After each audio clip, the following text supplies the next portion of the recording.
Hop Daily. Early broadcast for 2014. Happy New Year, people. This is the one-on-one segment with the coach. We have a very special guest to kick off the new year. DJ JAZZY JOYCE is in the place with us today. Hello, world. That's her. Yes, I'm honored to be here and excited about this interview. Oh yeah, same, and definitely feeling is mutual on this side. You know, we've been exposed to your work, you know, from young people all the way, you know, through till today. You know, so anybody who's followed the art, followed the music, especially from the 80s time frame all the way up to now, whatever you're following, you know, your name has been involved some sort of way. So it's definitely good to have you up here. Good to see you.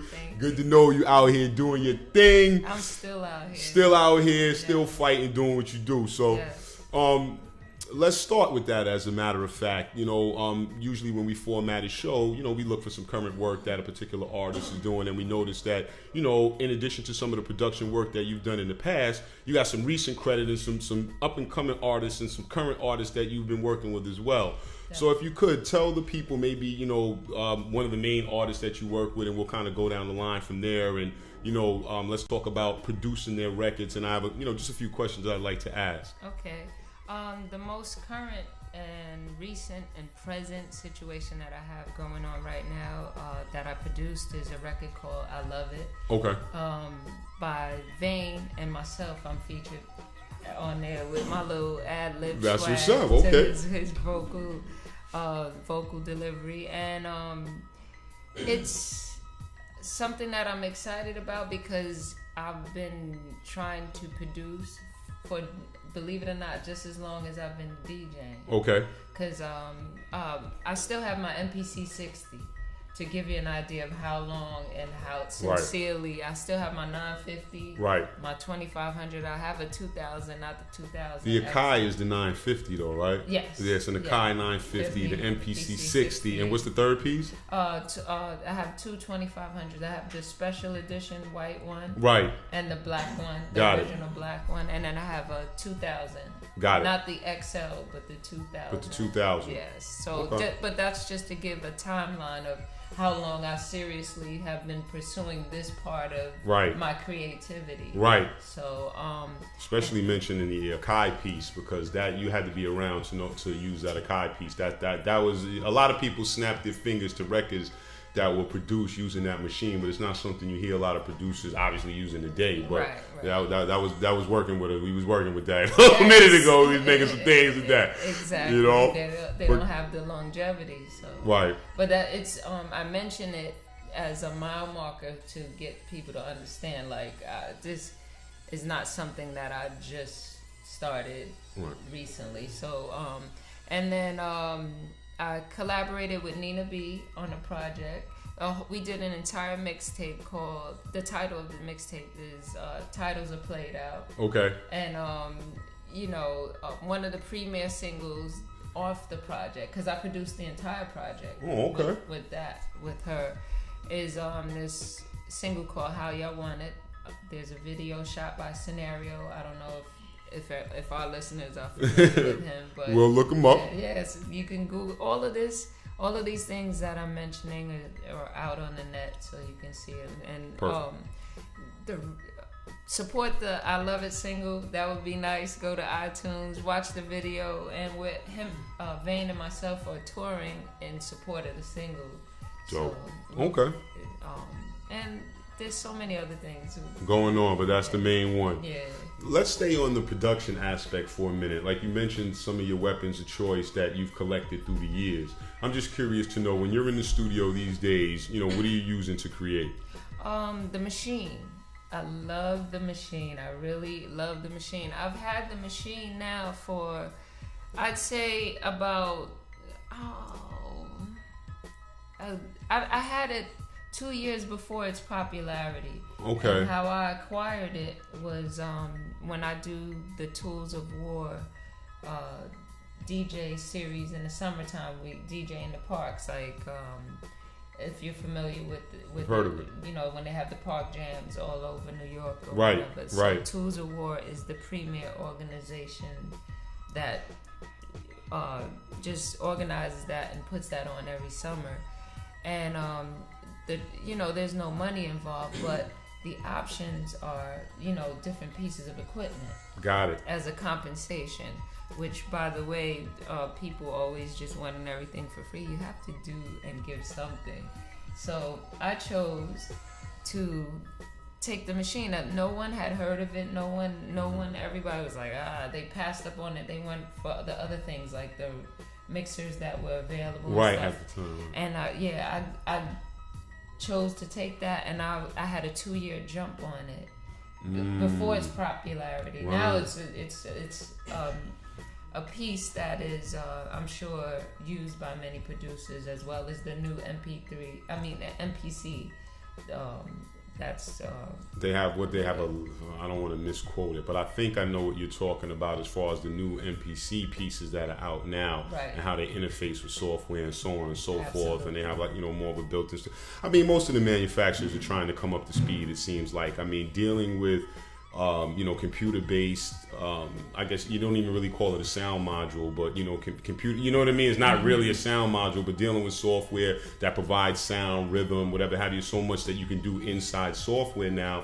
Manufacturers that kind of hang their hat on hardware pieces have to find ways to still stay competitive with equipment. Exactly, or else you lose in a race. That's with anything. Yeah. Anything you do, you must remain relevant and always know the technology, right, or else you lose footage. You see some of the seasoned and mature DJs fall by the wayside because they were apprehensive when technology started speeding up, right, and everything. Like I was even to jump on that, like before the Serato really kicked in, I was already on CDs. Like I had already started being like, yo, something's happening. Let me start to move towards that. And my biggest fear was like, will I still be able to rock a party? Because you're so used to the ritual of the digging in the crates and you having your crates set up a certain way. So it was a matter of, how am I going to set up these MP3s a certain way in a similar mindset of my preparation of how I set up my crates and everything. And I remember my first party that I did in March 2112.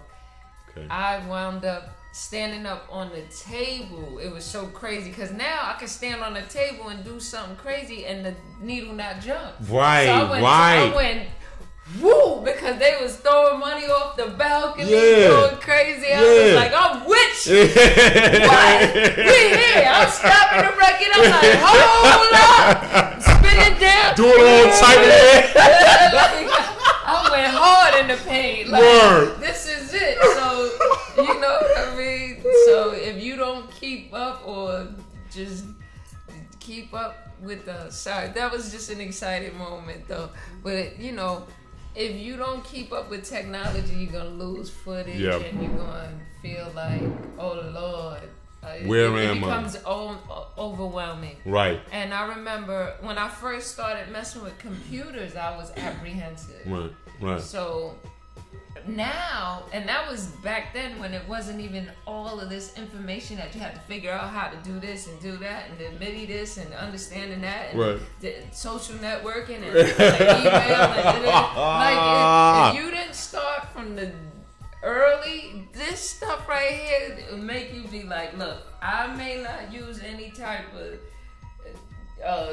drugs or anything, but I may need something. I need some help for this because this is crazy. And you're taking it all in. And it's okay because you kept up to date, and we see your work. And to be honest, some of the new technology opens up the door for us to continue to get younger people involved. Right. So it's it kind of keeps us in the mind state of let's keep reaching and pulling because I need help. Right. And they're, the younger generation, they'll, some of the technology is second nature to them. Right, because they came into this life. Right. Like, this is all they know. So, of course, it's much easier for their younger mind to grasp. Right. But when I speak, I'm speaking of people who, like I said, in their maturity, shied away. And then now they're trying to jump into it because everything is geared around having to go to the computer at some point. Exactly. If you didn't go ahead and take that deep breath and dive in and do it, it just can be overwhelming and a headache. But one of the things that I was told a long time ago was, Joyce, it's not going to break. The computer's not going to break. Right, so. Right. That's a good way to look at it. And if you have your information backed up, that helps out. That helps you put your mind at ease as well, because if something goes wrong, at least you have all your data backed up. And it's interesting, I'm thinking, as you were talking about DJs who are reluctant to switch over to digital formats, whether that be the CD or whether that be DJ software like Serato, and you're kind of using files to spin. You also had engineers that were reluctant, I remember, to switch over to the Pro Tools platform, and a lot of engineers lost work because they were used to analog recording, which is fine, used to analog recording, but the studios had already invested in Pro Tools, the artists were expecting it, and then those engineers who didn't really pick up the skills quick enough, or they were reluctant, you're not getting work. Right, the new young cat, comes in and he's like... Yeah, and ideally, speaking of engineering, ideally, if in a perfect world, I would like to see more of a marriage of that, because I don't know if you noticed that, but what I noticed on the engineering side is that you have engineers that are basically DAW engineers, Pro Tools engineers. If we're talking how frequencies operate, low ends, this and that, what's really compression, how do we apply delay, so on and so forth. Some of that information is a little sketchy. Right, but speaking of the marriage, some of the greatest engineers present day are the ones who have the knowledge from the past, because they have that understanding of what the sounds used to sound like, in the warmth and the processes that they would use back then. So now the marriage comes with having that wealth of knowledge, bringing it forward with the modern technology. If you can find a person who has the combined information and skills, right, in that person, you have an excellent engineer, because they know how to use the modern technologies and bring a sense of balance to the sonic tone. Because sometimes when there's just someone who just knows the technological side, right, they're mixing preference and direction seems to be different. Their choices of what they use, right, to put textures, coatings, right, is different, right. Whereas someone who has the information and the knowledge from the past seem to texturize the sound with a little more warmth. Right. So y'all that makes a lot of sense. You know what I mean? And that says a lot. A person that has that experience and that knowledge to marry both worlds and then make decisions in the studio, to come out with the best product. That says a lot. So if you're an engineer and you're a producer out there, you heard it from DJ Jazzy Joyce. Yes. Grab that knowledge, grab some of that knowledge from the past, marry it up with some of the technical expertise and the technology that's available, and go in the studio and make something good. Right. Make some good things. Exactly. We're going to go to a break right now. I think we jump into a video. Okay. This is actually one of the artists that you produced. So people. What do we get into? Okay. Yeah. Diggable planets. That's the words I'm getting from my producer. So that's what we're jumping into now. And when we come back, we'll talk about that whole experience. Let's do it. All right. Yo, by the way, before we go much further, Knicks beat the Heat last night, 102-92. Now that's what's up.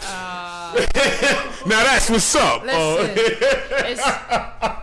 it's all sports and entertainment. Yeah, well, it was pretty entertaining last night for us Knicks fans. We were having a hard season, man.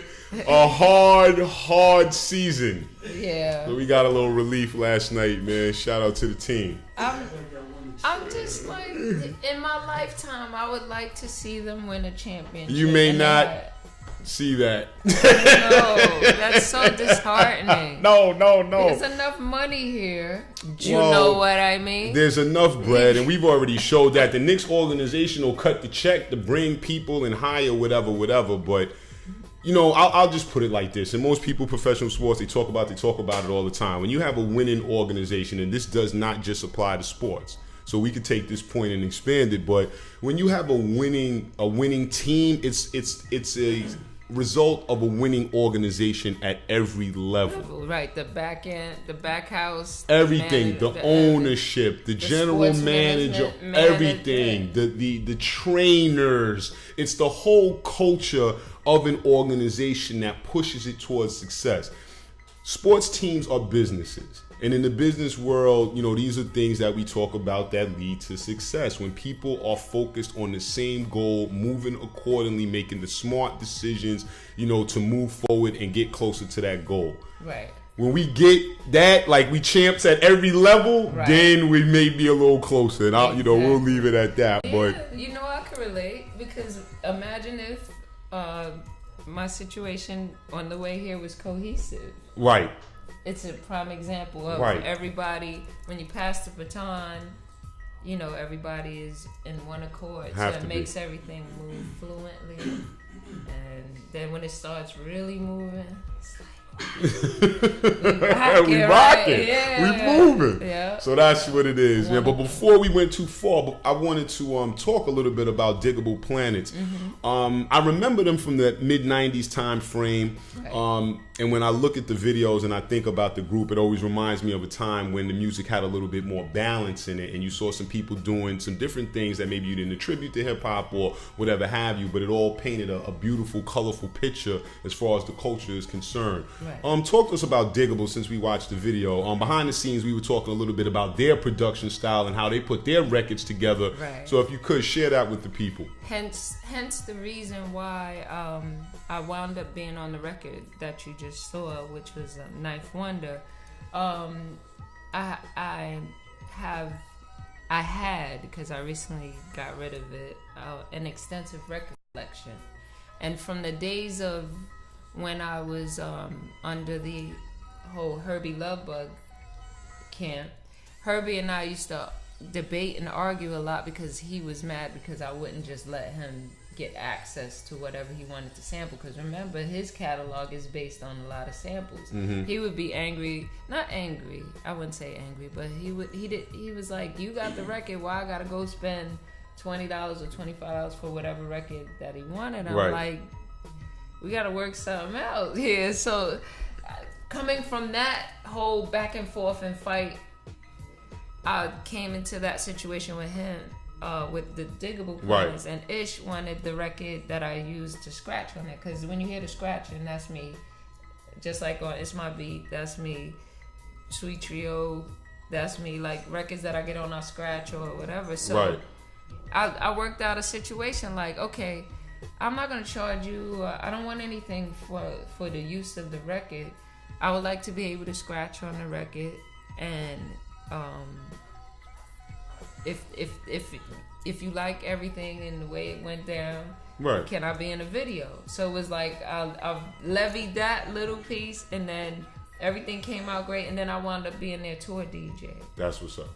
Which was one of the most phenomenal experiences that I had as a tour DJ. I've been a tour DJ for several other artists, but that experience was one of the greatest, because every instrument that you heard on their production and the music that they did, it was a live band. So there was a 3-piece horn section, the upright bass player, or if it was a song where he needed the regular bass, the drummer, the keyboard, myself. So every element of a record, we recreated it really live, and to hear that it was, and that was pre-Serato's era. So it was always a fight. And I really had to go to rehearsal, because we always had to figure out where to position me on the stage in terms of the feedback from the drummer, so that the record wouldn't skip. And live performance. That's so right. That, it was painstaking. Now with Serato, you could place me anywhere. Because, it's different. So those I forget, the record that gives the tone, the time sync record, I guess there's no jumping or nothing involved with that. It doesn't matter. If I was actually a tour DJ at this point, my preference is the CDJs. I just was like, no more vinyl, no more. That's for me. For me. And my club style of when I play in the clubs, because I incorporate the whole uptown talking swag or whatever. It's like I just love it to be able to. I don't slam, but I have a finesse with, let's stop instead of holding the headphones, trying to. I'm going. You're not slamming like biz, but you're not doing the biz, but. You know what I'm saying? You kind of getting it going. We getting it going. We in, we out. We getting it going. Right. So I use the technology to my advantage in that sense. And let me ask a question. You obviously have experience with producing records that ultimately were on vinyl and then spinning those records as a DJ. You have experience as a DJ in spinning CDs, right? CDJs, right? So for people that don't know, when you're talking about CDJs, you're talking about spinning CDs. Right. And then, still with the Serato technology. Right. Now, and then I was going to ask you, obviously another option is straight Serato where you're manipulating files, music files that are saved on your hard drive.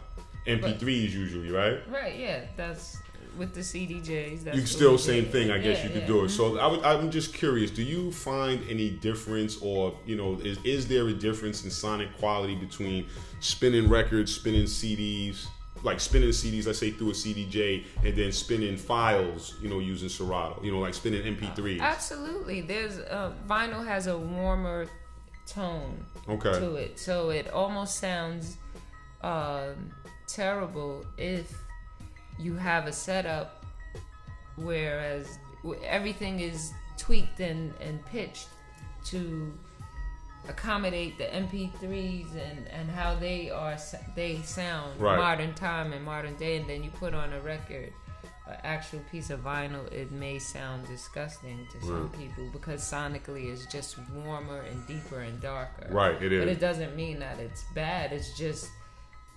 everyone's ear is accustomed to the new sound. So, but there is a difference, definitely. Okay. Well, yeah, DJs will say that people have their preferences, and it seems to be, people are willing to sacrifice maybe some of the things they like about certain quality for convenience. We've talked to DJs that talk about, all right, well, I love Serato. I don't want to carry anything around. I have all of my files on a drive. All of my crates and folders are organized. And, I'm fine with that. The most that I'll do is I'll try to use the highest quality audio files that I can. Right. Which is an oxymoron if you're using MP3s. For people that don't know, MP3s aren't really the best quality for audio out there. It's just the most convenient and easiest to email and send over the web. Right. But like you said, we've grown accustomed to it. AI, FF, just different, right. higher format, higher resolution formats. Wave is one of those. That's CD quality, so on and so forth. There was one that I thought that was going to become popular with DJs, and I haven't heard much about it. It was a format called FLAC, F-L-A-C, and it was a free lossless audio codec. That's what FLAC stood for. So it was an audio file that you can still compress like an MP3, but you had no loss in quality. Wow. And they didn't have a lot of play. It was one of those things. You didn't have a lot of players for it. No one know, hey, what is that over there? That's crazy over there. Hey, Napster's doing what it's doing. Then iTunes and the MP3 became the way to go. But for DJs, this is just a jewel for you if you are a DJ or a producer that wants to work with high quality audio files when you're doing your work. There are other formats to work with that are superior to MP3. That's the jewel to take away. Right, definitely. Yeah, there's a lot. There's always a lot of hidden jewels here on Live Hip Hop Daily. That's what's up. So. But yeah, that that's good to know. Also, like you said, Diggle was out there doing some live instrumentation. Not a dirty word, there's nothing wrong with learning how to play an instrument. You know what I mean? And it makes better producers, and probably just knowing sound and everything aids you on the DJ side. No, I was out in that experience. I was actually the DJ. I didn't. In terms of producing, I've been taught a lot through KC, King of Chill. If you're familiar with him, he definitely sharpened my tools on just a lot of stuff. And there was some early people in my life that had some influence on the foundation of producing. Raheem from the Furious Five. He was very prolific with the MPC 60 back in the day. Really? Yeah. So he was the one. He actually told me the basics over the phone, like how you sample, how you do this, and then I just took it from there.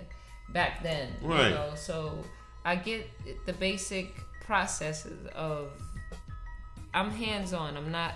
I'll go to the manual after if I get stuck. Right. But I like just hands-on, step by step, figuring out everything, and then once I know the process, that's it. Now the creativity comes pouring in. I'm like, oh, this is how I do this. Oh, I can make this do this. Oh, let me see how I can tweak that. Let me push this. How far can I tweak that? Bend that. Oh, this is used for this. Oh, let me see if I can put this in there. How would that sound? That's what's up. So that's the process. No, that sounds about right. Mixing and matching and experimenting and moving. That's hip hop. Think about it. You know what I mean? Improvisation, trying, figuring it out. If it didn't quite, well, don't worry about it. Do it this way then. We'll figure it. You know, it's developing art and still developing. You know, still developing. Production style is still developing. Right. And having said that, I was wondering if you ever pull out any of the old pieces. You know, when you're working or producing something, I'd be curious to hear something that had drums in it from the 60s, just to hear it and see, you know what I'm saying, or you sample something through the 60s, just to see how it sounds. I would like to do that because the bit rate is so much dirtier and grittier, and it's like when you listen to those records, those hip hop classics that were produced with machines like that had those similar bit rates. Right. It's like there was not a bunch of layers of stuff. It was just very sparse, hard-hitting stuff, and it just sounds so. It filmed. If you can imagine it in the sense of like I'm illustrating it in a physical, invisible sense. It's like the warmth, all of that space that one sound would fill up. Boom. Right. Versus now, with all of this stuff, you have to kind of layer and find and mix and match to get that same.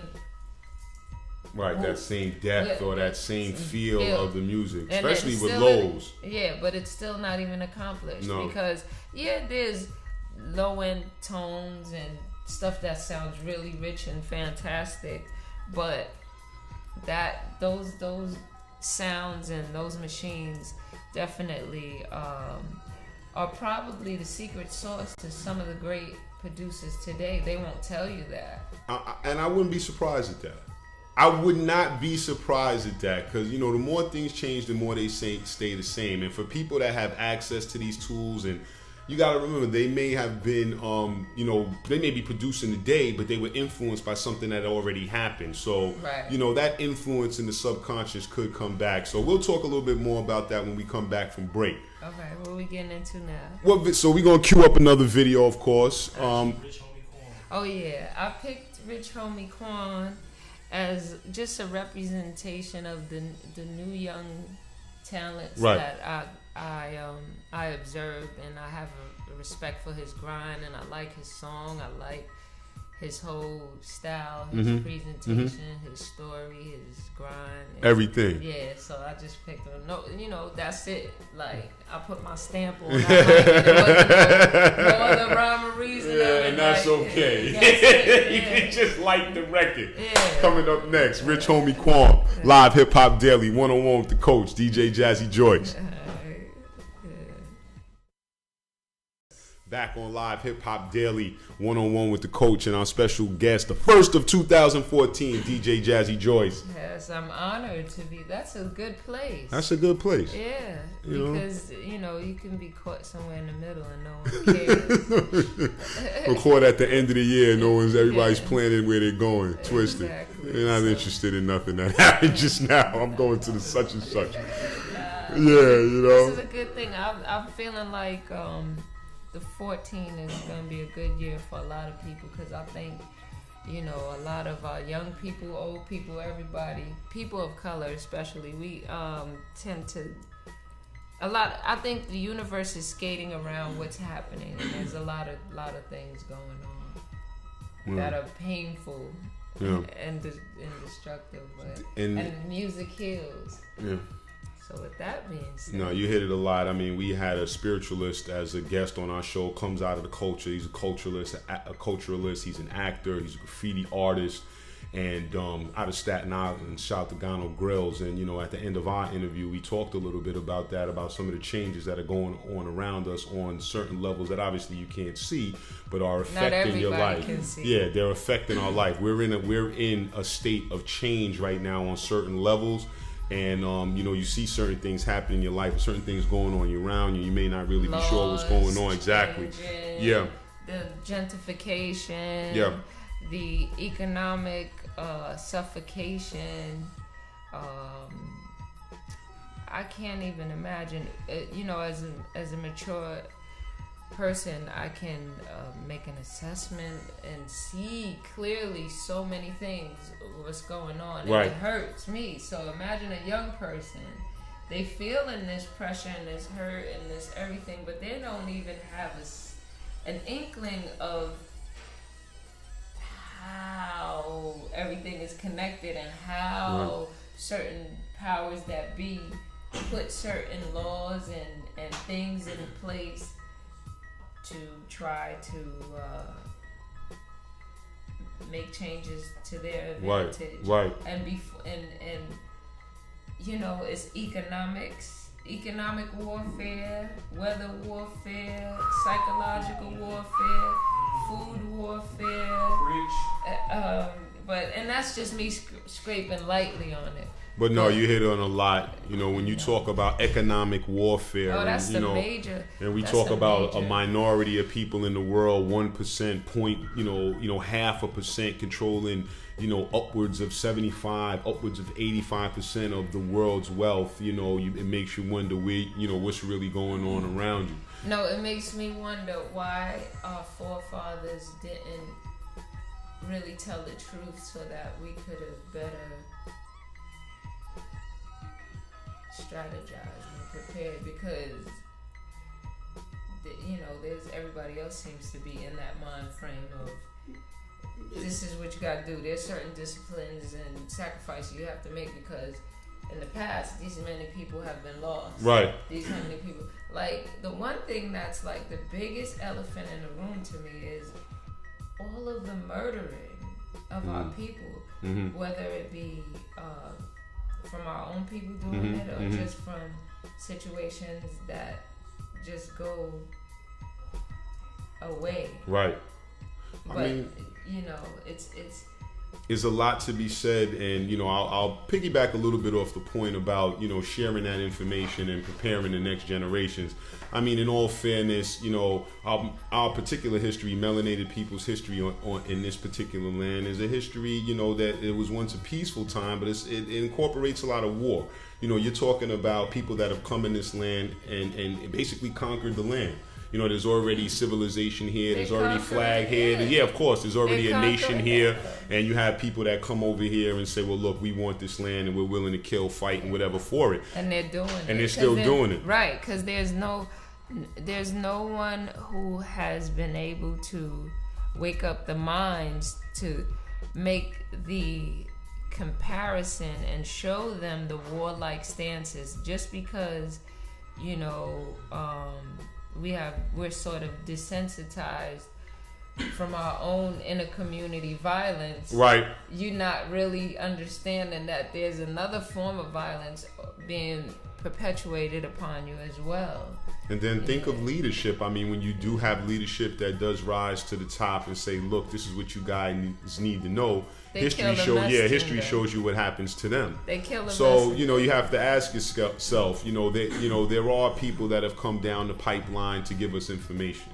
Right. And there's numerous ones that we can name, you know what I mean? And, there have been movements in the country and in the Caribbean and on the continent, for freedom easily for the last 50 years. And then, depending on how far you want to go back, we could discuss it. But you said the right word when you talk about war and warfare. And it's taken us a while, to understand, some of the forces that are operating around us and figure out how to move forward. You got to remember, we didn't all, in this modern era, we were even talking the modern era, the last maybe 2,000 years or so, you're not starting, everybody's not starting from the same point. Some of us are starting from under the boot. Some of us are starting from, we got bread already. And we trying to go to a new land and figure out how to triple this bread. And then there's certain parts of this game that we, like to your point, we still have to gain a better understanding or overstanding of. And one of those concepts, and we don't have to go too far, but one of these concepts I'll leave in this conversation is competition for resources in this world. You know, let's understand that there's no more land being built. We say it as a joke, but it's real. It's real. You know, 75% of the surface is covered by water. Most of that is uncharted, and we can't use it for certain things with our modern, technology. So, we're kind of stuck there. So there becomes a worldwide push over hundreds of years to secure resources for your family, nation, empire, etc.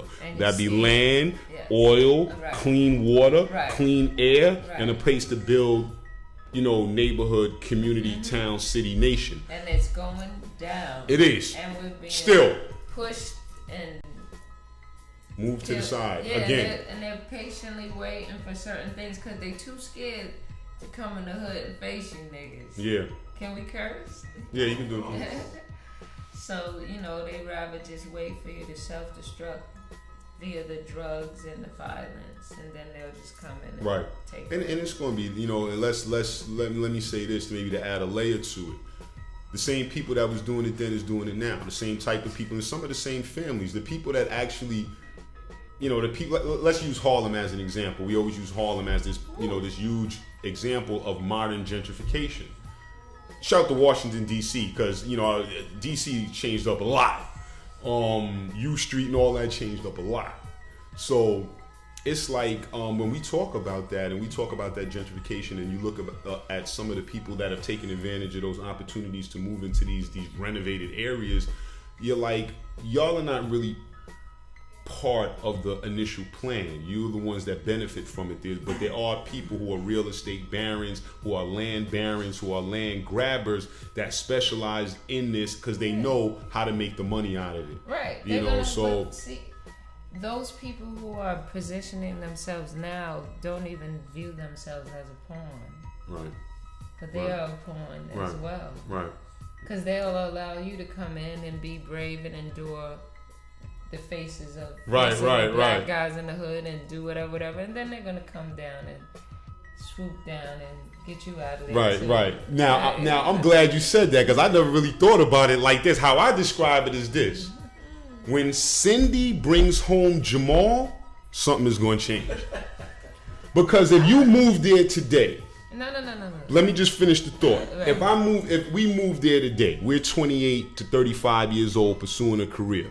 Now we mature, get married, some children come into the mix, right? We still on 145th Street, Amsterdam Avenue. Right. But we got kids now. So what has to happen? We need quality daycare. We need a quality school to send them to.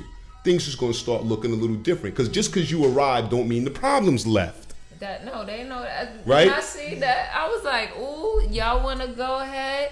I was like, girl, when you start getting that black dick, you gonna get them black problems. Word. You think it's all cute with Jordans and all that stuff? You think this is television? Right. This is not television. We have real problems in our community. But see, black people know how to be poor and look cute.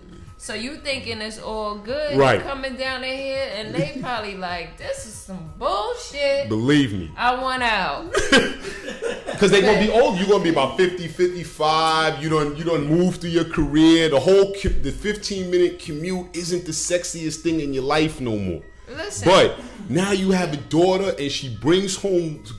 When she brings Jamal home, listen, Malik, you're gonna be like, wait a minute. We moved here, but we don't interact with the people that live here. She's seen that penis, and she's like, "Mommy." The daughter, Cindy seen it. Baby Cindy. And before the normal sexual attraction up close. Right. She done seen LL and 50 with no shirt on. And all of this. Idris Elba. But then she done seen everybody who rock it. It's also a part of the plan too, because they want to, I believe, they wanted to the mixing, because you gotta think. I'm gonna jump back to when I was a young girl. Okay.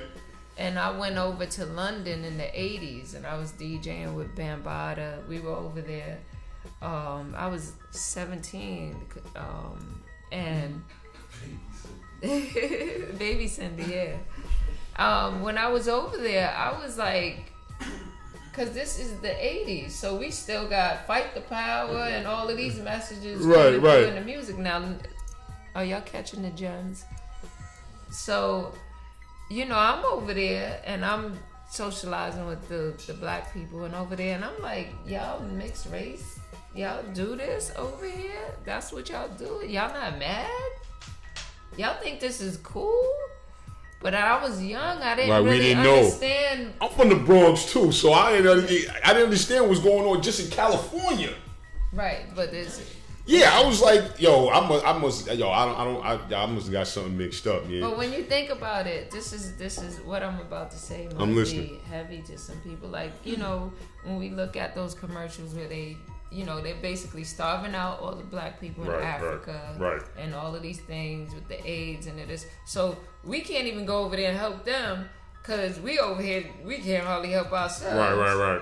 And then they introduced all of the distractions to them as well. So the elite black that are over there are no longer, that is probably a generation of blacks that are rebelling against the traditions.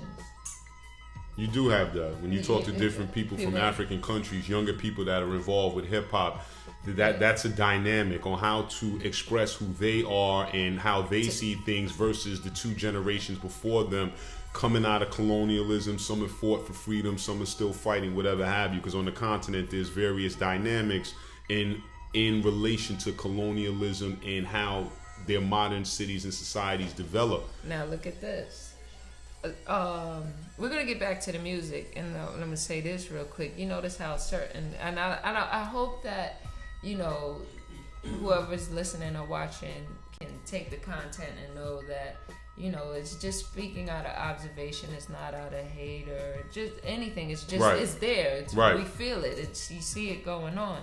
But here's an example: the Indians, how they don't mix outside their race, or else there's certain races that still to this day they will cut you off. Exile. Asians are great for it. They're a homogenous race in their country. In Japan and in China, it's basically a homogenous race. We don't mix up here. Yeah.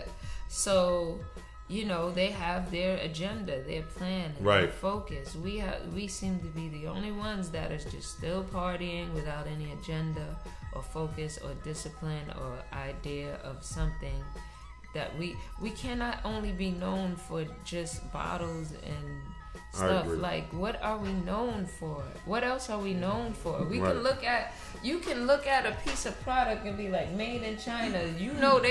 They known for something. And they're also known for having a Chinese restaurant probably in every hood that has been a reverse ATM for years.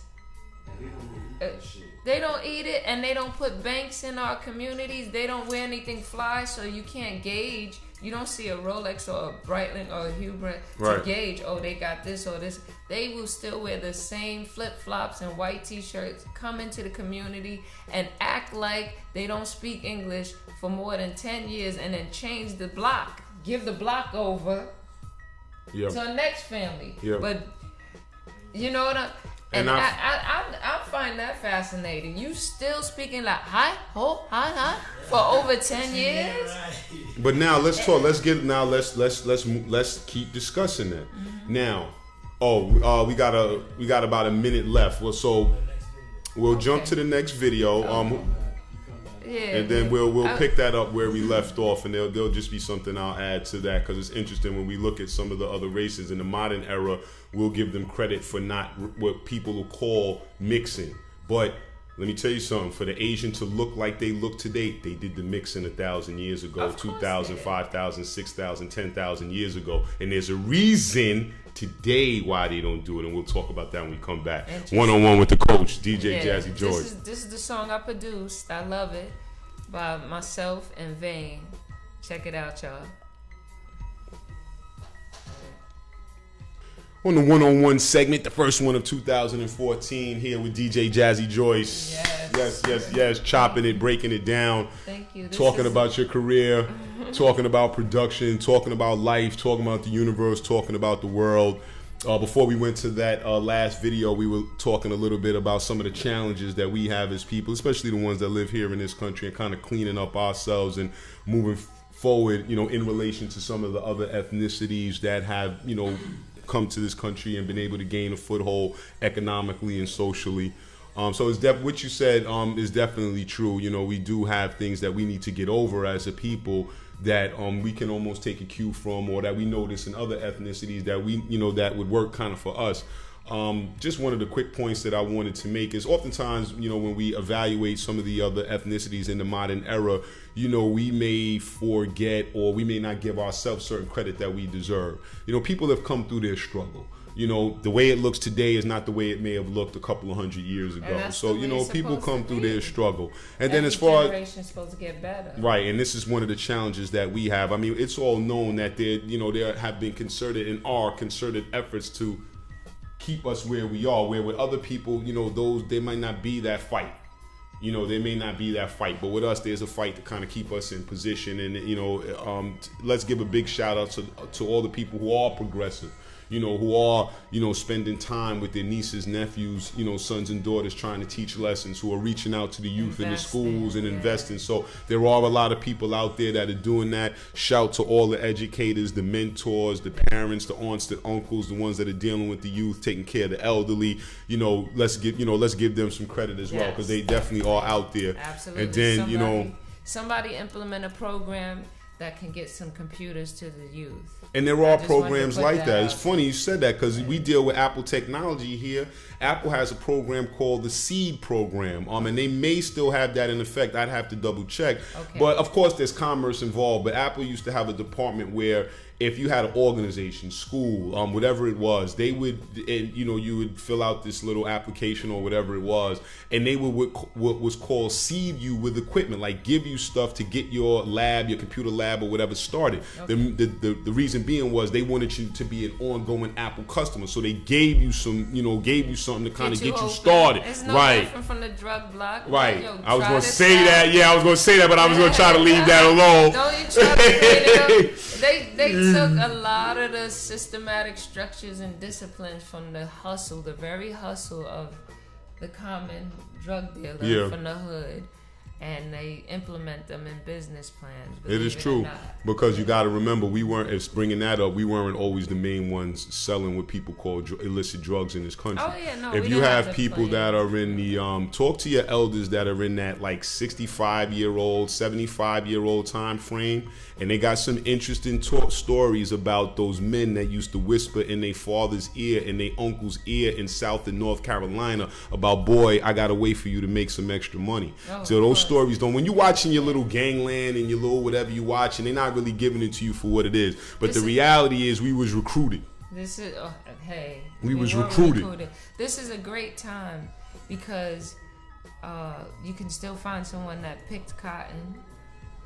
You know, in terms of this timeline right now, trying to get stories. I know they try to discourage people from communicating with each other. I mean, young, right, and all of that. But you can find someone to get some of the really truths about that era, slavery, because and there's modern day slavery going on now, absolutely, disguised with some of the many jewels that we mentioned throughout this dialogue. And then you have someone such as myself who lived through. I'm using myself as an example. I saw an industry come from nothing and go into a $1 million industry, and I always metaphorically compare it to an elephant in Africa. When you see it on its side, we're looking at it from this side, and you see it, it's dead already. Right. But you just see the skin over here, and so they've stolen the tusk already. And when you walk around to the other side, it's just an empty carcass. It's gone. Everything is just barren. They've taken all of what they wanted to take from it and just left it on the side of the road. It's like an art form, once again, that was started from minorities, and now you need almost $100,000 just to try to break an artist. And that but it's all business. It's not personal. It's business. It's all business, and all business. It makes you appreciate the humble beginnings, and hopefully there'll be another element of that, because we say it's all business, but there are other lines of business that doesn't cannibalize itself, and we seem to have some issue where, we throw away the older ones and we welcome the young ones, and the middle ones are in limbo, and we're not forgetting certain things. It's because we're not in control. Exactly. We're not in control. And then, do you know who's in control of sports and entertainment and everything? I don't know. I used to think I knew, but I'm not so sure sometimes, man. I used to think I knew because I could spit out one or two words that would generalize, but now sometimes I don't know if I know as much as I thought, because of the way people front, of how they represent other interests that have money, power, influence, and don't want to be seen. So sometimes I just wonder. Right. But you mentioned it. This has ballooned into, $1 billion industry worldwide. Breaking an artist is a lot different economically than it was in the past. And, that reminds us of some of the challenges that artists face with radio right now. I know you're a veteran of radio, mix show DJ, right. You've been involved with different shows. Speaking of that, how do you feel about that? I mean, the way radio, what it costs to break an artist, and the way radio seems to be centered around a collection of artists for an extended period of time, and other music that deserves a play is not getting a ear. I mean, how do you feel about that? Where do we go with that one? I mean, they finally gotten a sense of a stranglehold on controlling everything, because with the internet and all of that money just gone, that revenue is gone. There's no more all of those record companies and everything. So now this system in place, even with the worldwide net out there, they've strategized and they locked it down to this point because they need a sense of control, so they can get back to controlling the streams of income. So right. that's what the major lockdown is right. for, because they need they need to get a foothold. Recalibrate. We got to figure it out. And I mean, it makes a lot of sense. We always used to say, when you're talking about these huge corporations, meaning the record labels, because mostly even the smaller labels that we may be familiar with are part of larger systems, especially as the years went on. Mm-hmm. We saw in hip hop, we saw the demise of the true independent, label early on. Then you had a few that survived, whether it be a Tommy Boy or Profile, include Def Jam in there with their dealings with CBS, Columbia, then on to, Universal and whatever. The deals changed, but they started with that independent spirit and just putting out their own records, and we've seen that change. And like you said, with technology, like we were talking about earlier, some of the bigger labels, the bigger corporations have been slow to adjust, and it's basically almost put them in the grave. So, it's been drastic, and they've taken some fairly drastic measures to try to gain their control back. And I guess this is the tug of war, because we want our creative freedom, we want to make bread, we want to be involved with that decision-making process too, especially with a musical form that we basically created. Right. From different parts. Of course, we didn't create anything from scratch. This is, taking a piece from here, but then adding an element to it and combining it in a way that before then hadn't really been seen. Exactly. So you're right. It is that fight for control, and it's our fight to try to get that back a little bit. And like I said, radio is a battleground right now. Really trying to break an artist, get records played. But my 15 years on Hot 97, I didn't take payola. So any of my choices that I made, it was because I really, I took the time to make a decision as a tastemaker, as an elite DJ, say, this is hot. And some of the artists who were able to come through, squeeze through, with people such as myself who were not governed solely by the system. Got it. They miss people like me now. So there was no PD to say, we gotta play this? In the beginning stage, remember I was on the radio station for 15 years, so I had an extended stay. The average person gets about a 7-year run. Because, you know, they want you at your prime of your age and you just everything. Right. So, and it, you know, because I was one of the pioneers of the whole culture and everything, and they didn't really, that was, the 15 years, I guess, was part of the adjustment. Like, they're trying to figure out how we do it. Right. And, you know, I'll repeat the question. You was up there for 15 years, and did you have a program director or a music director that was telling you what to play? The early stages, you know, were a large sense of freedom for the mix show, because they didn't care about the mix show. Remember, when mix show came on, it wasn't really the money hours. It wasn't the time, so they put the mix shows on late, and then that's where you had that little area of freedom to get in these new ideas and stuff.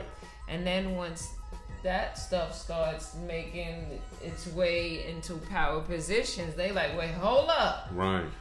Hold up. We got to close that door.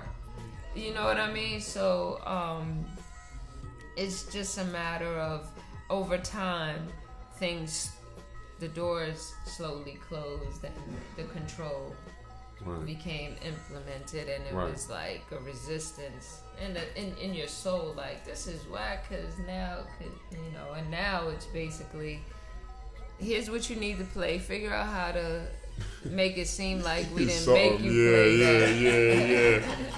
Throw some hot sauce and put some butter on the record, man. You know, it's small windows of opportunity. Right. And it always makes me think, what does the future hold for us? You know what I mean? Does the industry, the way we know it, implode, and, you know, we kind of pick up the pieces and, you know, go back to what we were doing as far as being the heads of creativity and pushing forward in that manner? Or, you know, do the corporations continue to, when we say corporations, that's record label, that's broadcasting company, whatever you want, a technology company, you know, do they continue to try to tighten up the grip until they figure out how they can monetize it, you know, in a way that's most beneficial? And it's probably the latter. I mean, you know, let's be clear, corporations are here to generate profit for shareholders. This is not about creativity, hip-hop culture, the streets, we keep it funky. Those buzzwords don't exist in that world. Right. You know, so it's profitability, it's, you know, shareholder wealth. Those are the buzzwords that take hold in that world. Right. And having said that, what I like to offer people getting in is learn as much about the corporate sector and the industry and how the industry operates as you possibly can, because the good old days are just that. Right. Yeah. I think, you know, there'll be small windows created for platforms that are that will be available for artists. Right. There'll be someone who create a platform, because look at all of the leaders that came and created some type of platform. Right. Every turn of the century, or just all of these changes. So someone will think of something, and then they might get bought out at some point. But, you know, while it's popping, if he or she creates a window and it's a platform that's not controlled majorly, but it's a good platform, because what it is someone credible needs to make something, and the one place that I think they have the wide open ground is the internet. Like, that's the one place that you can kind of create that window of opportunity and control and be the helping hand to help exploit people who don't necessarily have the monetary means of dumping into the machine, but they have the talent. And then later, that platform, whoever makes it, could be a conduit to, okay, this is your tunnel of transition, like sort of Harriet Tubman into the machine. So like you said, before you get catapulted into that and overwhelmed at it, learn it. You have to. And learning that, it will help you understand everything. If you want to do restaurant, if you want to do clothing, if you want to become an athlete, you want to do cars, you want to do nail salon, you want to do anything. Just understanding economics, and world economics, and then studying it.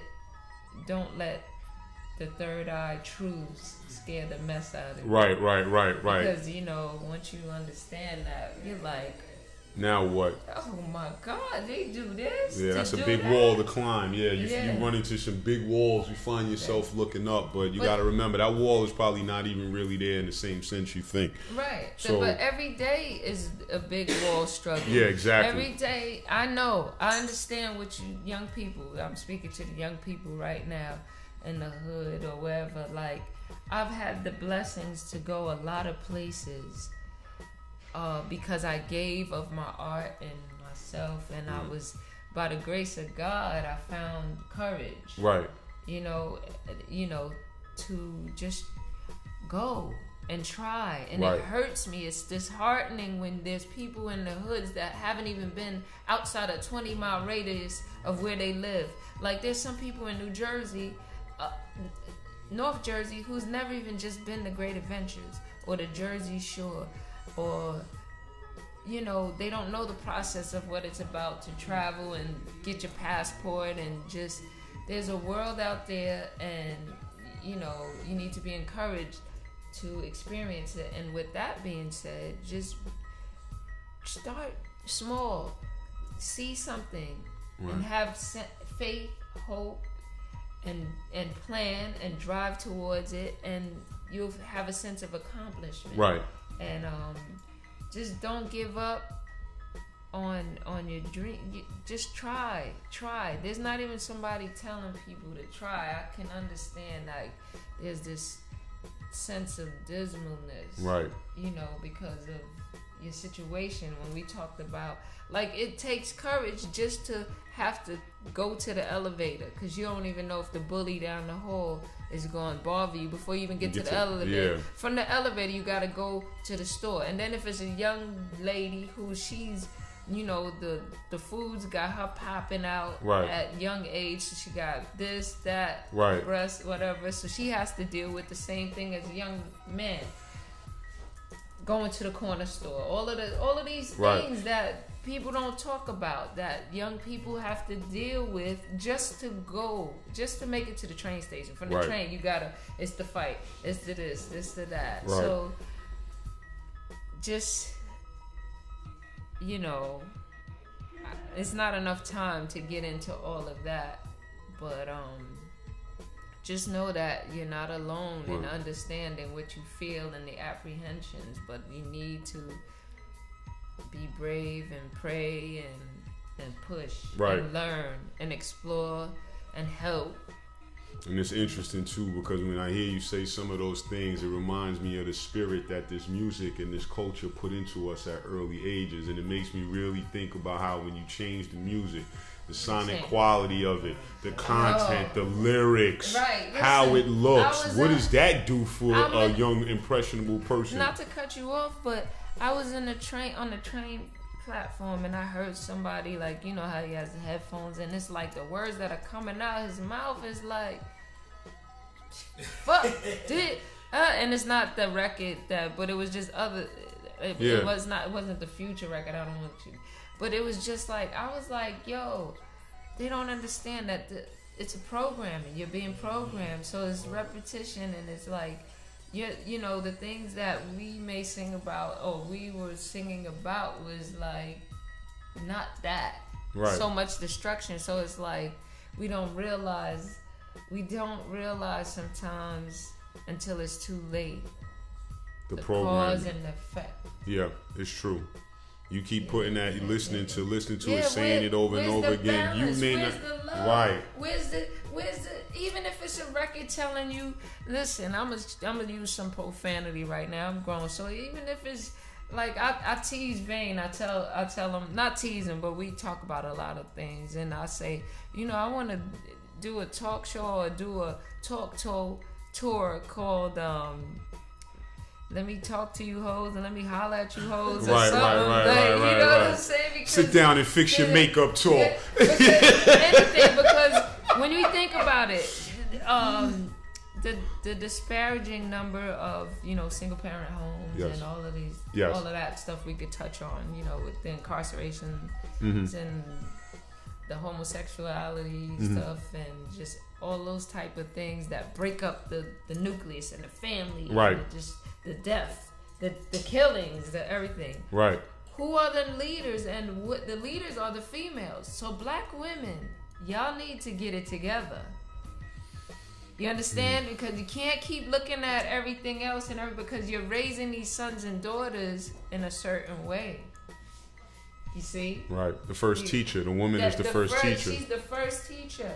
If she was breastfeeding, it's the child's first voice that they hearing from the time they connected to the womb and everything. So she's like, sit, stay, no, up, down, So you young men, when you know, before you put it in her, she was ratchet. So she gonna teach your baby how to be ratchet. Right. So it's just because she's pregnant doesn't all of a sudden enlighten her and make her a better woman. If she was dirty and messy before she got pregnant, that's who she is. So maybe you want to hold it and hold out and court the one you would really like to see raise your child if she is representing herself in a manner where she's going to teach her child to be that. And it would be good if you know, this is what I call two sides of the same coin, because it's difficult to point at issues, you know, with a woman and issues that need to be improved on without indicting the man as well. That's the way I look at it. When I look at a woman and say, you know, women need to do X, it's true. Everything you said, I'm co-signing. I'm speaking on the system in place that's definitely just right, and that's what it's left, the woman as the leader. There's levels to this shit. Well, yeah, And that's what I was going to get at, because you got to sometimes, you know, look at us about the decisions we make sometimes. Right. Someone made a quote, and I'll say it here because it kind of fits into what we are discussing at this moment. Consider this. Character is what you do in the dark. So away from everybody watching you, away from friends, family, when you're by yourself or whatever, and there's no eyes, you know, unless you want to say on a spiritual level, but physically there's no eyes, your true character is what you do during those times. And that's why I say we got a lot to learn and we have a lot of maturity, because oftentimes the worst parts of our character, the lustful parts of our character, the irresponsible parts of our character come out at those pivotal moments in the dark. Right, and I apologize for cutting, but there's so many things that are deeper, on a deeper level with the food and just the stuff that's, you know, getting those stimulating that, overstimulating that chakra. I'm gonna say it. And you know, a lot going on with that, mentally and physically, based on what you ingesting in food and what you watching and listening to. When you eat better, you feel better. When you feel better, you act better. When you act better, you feel better, and all of those things, you think and you function better. Yeah. So if you know, look into it. It's all there. It's right there for you. It's not, a lot of the stuff right now is not as hidden as it was in the libraries. It's all out there. So you know, but the thing about it is, I think that it's so harsh that it's like they can't believe that. Sometimes the bad is so done right in your face. Well, and sugar and salt is better than vinegar. You know what I mean? So a lot of times the music that you're listening to, and the entertainment is affecting you sometimes in an adverse way. But you know, hypersex and hyperviolence is which we react to. You know, like we react to sugar and salt. It's not necessarily good for our bodies, but if you put a bunch of sugar on something, we think it tastes good. If you put a bunch of salt on something, we think it tastes good. Better. But physiologically, it's destroying your body.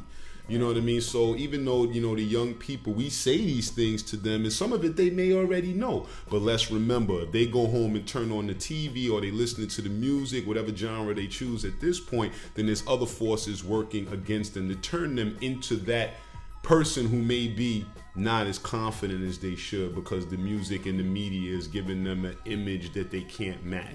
Right. Maybe they're not as knowledgeable as they should be, because instead of spending time learning X, Y, and Z, they're being dumbed down through media. But there's so many examples of badness. I mean, we went far with this. If you want, we could swing back to the music if you have any more music. Because I don't want.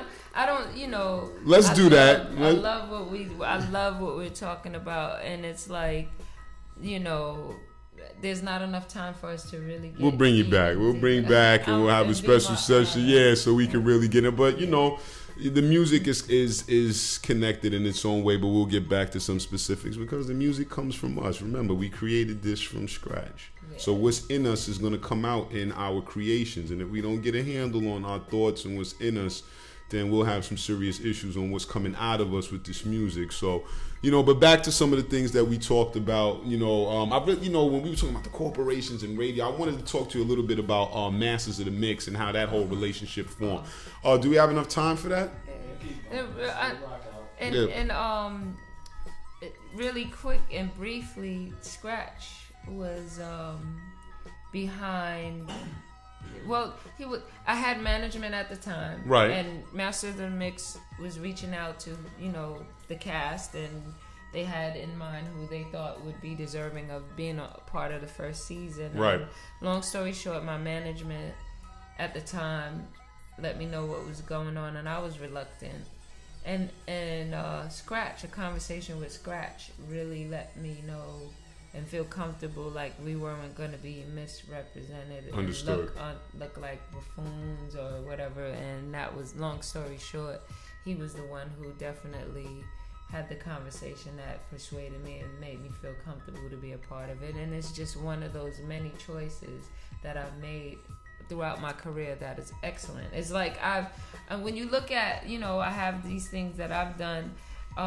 When you look at my choices, I've made choices to align myself in situations that were winning. Right. Because, you know, I could have made choices that never made mile markers, that never made any effect or never just stood out. Like, I could have not went to the movie Juice and been seen in the DJ battle scene. Right. I could have chose not to be a part of that. I could have chose not to be a part of helping and supporting Webstar by bringing my goddaughter, because I knew that was a kid's song. Right. When you say I was in the video, like, you know, naming some of my video cameos. Right. And I could have not been a part of making the record in '85 with Sweet Tea.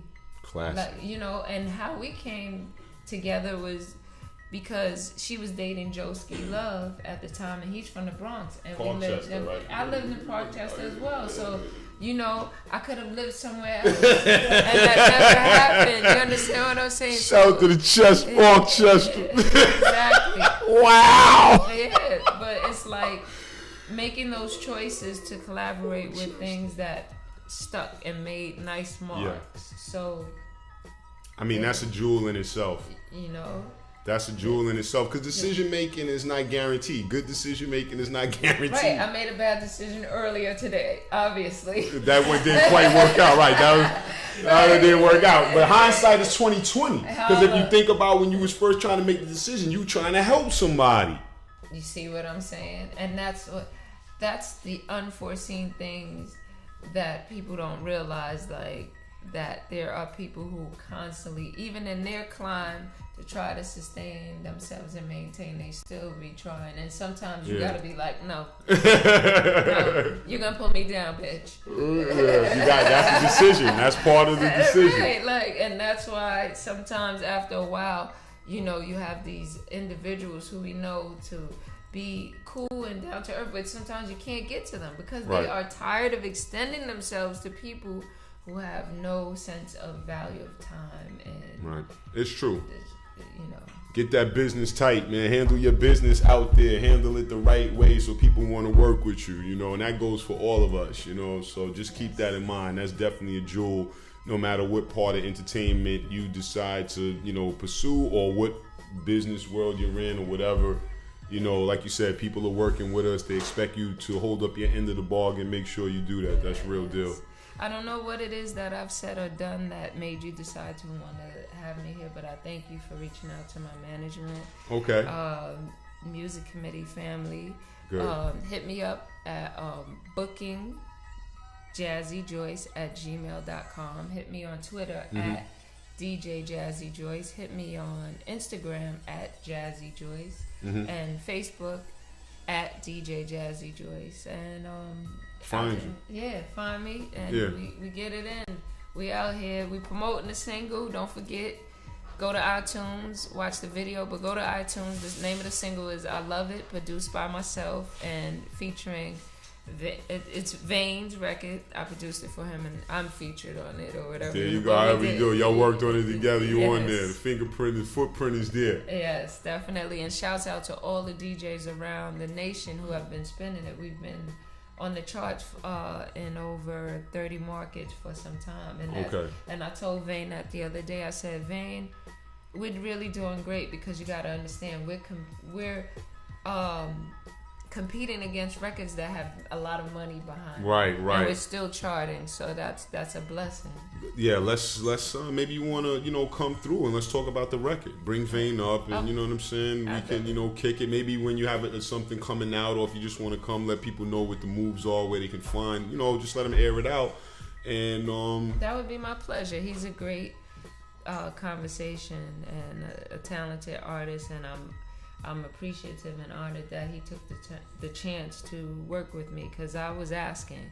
A lot of people out here think that someone such as myself, who has longevity and a brand that is noted and known, they think things come easy or that I don't have to knock on the door and ask and try. But I ask and I try and I ask and I try and I keep trying until something manifests itself that works. And this is just one of the situations where I just didn't give up. Don't think I don't get discouraged. I do. But, when things like this come together, it makes me glad that I didn't stop trying. So it was an honor and a pleasure to build and talk with you, because some people who do interviews, it's like frustrating. Like, did you do anything? Do you have any intellectual properties going on?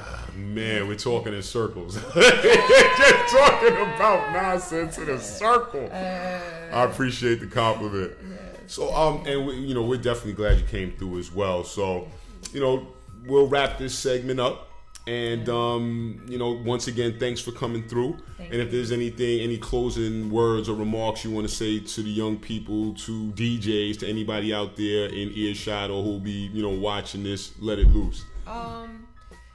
First and foremost, if anything that I've done in terms of on the radio or in the club, if I made you feel good, and you listened and supported or whatever, I thank you. And young people out there who are trying to DJ or become an artist, understand that you have a responsibility, and if you're talented enough to have a gift that people gravitate and support you and listen, make conscious choices to understand that you have people listening. And try to just do your best at it. Take care of your equipment. Take care of your health. Because without those things, you have nothing. And if you have any questions, hit me. Especially, I'm really active on Twitter. And if I can help, I'll be honest. You may not like the truth. But I'm going to give it to you. Ding, ding, ding, ding, ding, ding, ding. Not everybody needs to be an artist, but it's try. Yeah, it's true. It's true. Study, research. Butter. Nah, man. Like, that's not good for you. Eat some fruits and vegetables. And get some agua. Yes, it is. In my maturity, I've learned to be a little more eloquent with my presentation of something that may not be as sweet tasting. Understood. Because you have to understand the intellectual properties that are displayed in this interview have always been there. Just like you've always been a bright child, I'm sure. We all are who we are. We've been when we that came from, here, So, in the height of it, I didn't understand the greatness and everything. So I may have came off a little harsh at times at a certain part of my life, but that I was ignorant to just everything that is made you. Yes. Everything that exists. Yeah. So, and what that means. And I apologize if I've offended you in trying to tell you something and I wasn't nice about it in the past. Because I know, there's a lot of people that be like, oh, fuck that bitch. Right. Because they still remember how I made them feel. See, you can forget what they said, but they'll never forget how you made them feel. Right. Right, see? It's true. So I was making making people feel good with what I do as far as the music, but as a person, I like and I love myself a lot better now. Good. And there's some great things in the works. I might be touching down on reality TV with. Let us know. Yeah. We gotta know so we can tell people to look for you. Yeah. Why not? I'll probably be dating someone interesting. Like, it's probably gonna be some shocking stuff coming out, and I'm looking forward to, like I said, 2014. Right. So, don't tell us too much. You ain't gotta tell us too much. Don't even tell us too much. Don't tell us too much. Yeah. We'll wait till it comes, and then we go and check it out. Yeah. Either way, much success. Do your thing. Get it while the getting's good. Definitely. You know what I mean? And once again, we thank you for coming through. Thank you. Coach K. Closing out the first 2014 one-on-one segment with DJ Jazzy Joyce, live Hip Hop Daily. Check for us. Peace. All right. Peace. Thank you. Dope. Thank you.